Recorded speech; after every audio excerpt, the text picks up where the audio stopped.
If you've ever wanted to try arranging but you didn't know where to start, or if you've ever wanted to take a song that's too hard for you and make it easier, this video is for you. Today I'm going to show you a super easy way that you can get started writing your own arrangements using what I call the foundational arranging toolbox, even if you've got no theory knowledge and you're a beginning harp player. But before we get to that, in the last video I introduced my method of arranging and talked a little bit about how it works and why it's so much easier than trying to stumble through on your own. So if you haven't watched that one yet, you should go check it out because it's going to make this video make a lot more sense. Now with that out of the way, I'm going to show you how to get started right now with a simple first step that will have you writing your first arrangement in minutes.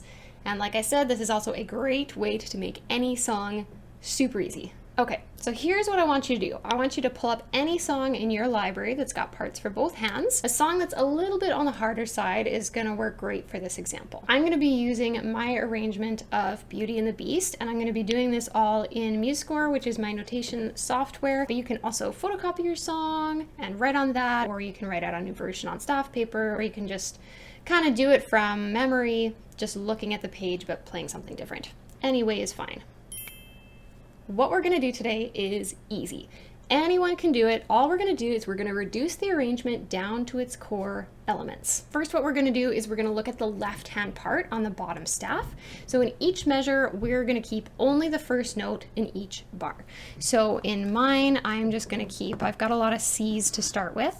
So this one right here, I can either just look at it and know that I'm only going to play these notes and leave out the rest, or I can just make it into a whole note with all of these. C, C, C. Yours will probably have a lot more different notes. Okay, now I get to here. I'm going to change. This is going to be an E.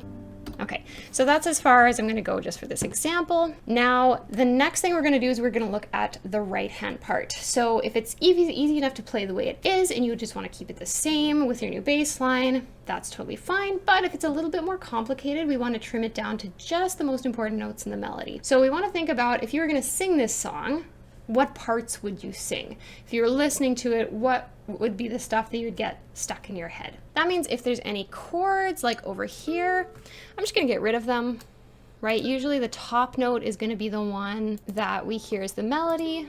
So I'm gonna keep the top note of each chord here. Oh, I guess these ones too, eh? So I'm just gonna reduce it to whichever note is on top. Okay. Oh, one more. So in my arrangement of Beauty and the Beast here, there's also kind of a little bit of filler in the melody.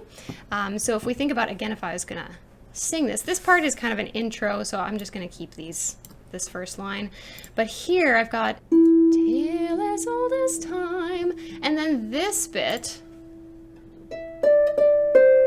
that's not what I would sing. So if I want to, I can leave it in there, or if I want to go like as simple as possible, I can actually take this part out. It's sort of like, how much can I take out before it stops sounding like the song that I'm trying to play, right? Then here I've got, this part doesn't have any words to it, so I'm going to take these notes out too. Da da da da dum ba da da da dum da da da da dum. Okay, and then I'm not going to worry about the next bit for now. Okay, so then let's hear what this sounds like so far.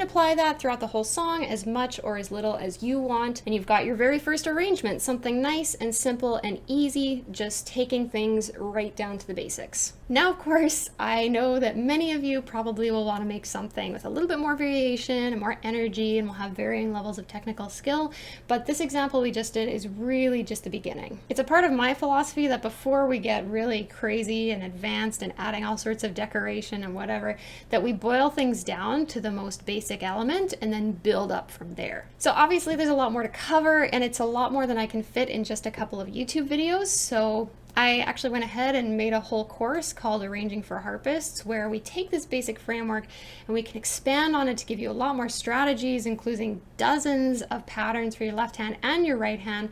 They all build on each other. We make intros, outros, interludes. We talk about how to use rhythm, how to pace the arrangement, and lots more. So that's going to be releasing very, very soon, and I'll have more information about that in the next few days, so make sure that you're watching for that. In the next video, I'm going to show you a really simple trick that you can use to get unstuck in your arranging process and start feeling more confident in your work right away. This is something that once I figured it out, it really changed all aspects of my work, and I don't think I've ever talked about it publicly, so I'm really excited to share it with you, and I hope you'll watch the next video because I think it could really be a game changer for you too.